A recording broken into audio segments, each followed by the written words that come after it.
ಕರ್ನಾಟಕ ಸರ್ಕಾರ ಈ ವರ್ಷದಿಂದ ಎಸ್ಎಸ್ಎಲ್ಸಿ ಪರೀಕ್ಷೆಯಲ್ಲಿ ತೃತೀಯ ಭಾಷೆಗೆ ಗ್ರೇಡಿಂಗ್ ವ್ಯವಸ್ಥೆ ಜಾರಿಗೆ ತಂದಿರುವುದರ ವಿರೋಧಿಸಿ ಕರ್ನಾಟಕ ರಾಜ್ಯ ಪ್ರೌಢಶಾಲಾ ಹಿಂದಿ ಶಿಕ್ಷಕರ ಸಂಘದ ವತಿಯಿಂದ ಪ್ರತಿಭಟನೆ.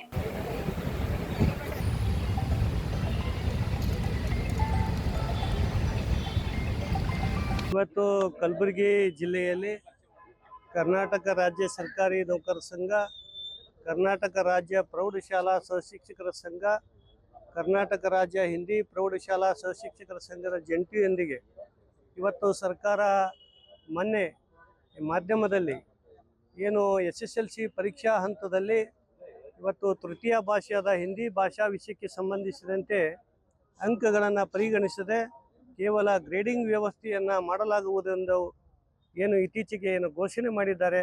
ಆ ಘೋಷಣೆಯಿಂದ ಇಡೀ ರಾಜ್ಯಾದ್ಯಂತ ಮಕ್ಕಳು, ಪಾಲಕ, ಪೋಷಕರು ಭಾಳ ಆತಂಕ ಉಂಟು ಆಗಿದೆ. ಯಾಕೆಂದರೆ ಇಡೀ ವರ್ಷ ಪೂರ್ತಿ ಮಕ್ಕಳು ಪಾಠ ಪ್ರವಚನ ಮತ್ತು ಶಿಕ್ಷಕರು ಪಾಠ ಪ್ರವಚನ ಮಾಡಿ ಮಕ್ಕಳಿಗೆ ಒಂದು ಸಿದ್ಧತೆಯನ್ನು, ಒಂದು ಫಲಿತಾಂಶ ಹೆಚ್ಚಳ ಮಾಡಲಿಕ್ಕೆ ಒಂದು ಸಿದ್ಧತೆಯನ್ನು ಮಾಡಿಕೊಟ್ಟಿದ್ದರು. ಇವತ್ತು ದಿಢೀರನೇ ಆ ಅಂಕಗಳನ್ನು ಒಟ್ಟು 625 ಅಂಕಗಳಿರ್ತಕ್ಕಂಥದ್ದು, ಅದರಲ್ಲಿ ಹಿಂದಿ ಭಾಷೆಗೆ ಸಂಬಂಧಿಸಿದ 100 ಅಂಕಗಳನ್ನು ಕಡಿತಗೊಳಿಸಿ ಕೇವಲ 525 ಅಂಕಗಳಿಗೆ ಸೀಮಿತಗೊಳಿಸಿ ಇವತ್ತು ಹಿಂದಿ ಭಾಷಾ ವಿಷಯಕ್ಕೆ ಸಂಬಂಧಿಸಿದಂತೆ ಗ್ರೇಡಿಂಗ್ ವ್ಯವಸ್ಥೆಯ ಮಾದರಿಯನ್ನು ತಂದುಕೊಟ್ಟಿರ್ತಕ್ಕಂಥ ಹಿನ್ನೆಲೆಯಲ್ಲಿ ಇವತ್ತು ಫಲಿತಾಂಶ ಹಿನ್ನಡೆ ಆಗ್ತಕ್ಕಂಥ ಒಂದು ಕಳವಳವನ್ನು ಮಕ್ಕಳಲ್ಲಿ ಆತಂಕ ಉಂಟು ಮಾಡಿದೆ. ಹಾಗಾಗಿ ಹಿಂದಿ ಭಾಷಾ ವಿಷಯ ಕೂಡ ಭಾಳ ಪ್ರಮುಖವಾಗಿರ್ತಕ್ಕಂಥದ್ದು. ಈಗಾಗಲೇ ತೃತೀಯ ಭಾಷೆ ಅನೇಕ ಕನ್ನಡ ಇರ್ಬೋದು, ಇಂಗ್ಲೀಷ್, ಹಿಂದಿ, ತಮಿಳು, ಸಂಸ್ಕೃತ ತೃತೀಯ ಭಾಷೆಯ ಒಳಗೊಂಡಿರ್ತದೆ. ಅದರಲ್ಲಿ ಪ್ರಮುಖವಾಗಿ ಈ ಹಿಂದಿ ಭಾಷೆಯ ವಿಷಯ ಕೂಡ ಪ್ರಮುಖವಾಗಿರ್ತಕ್ಕಂಥದ್ದು.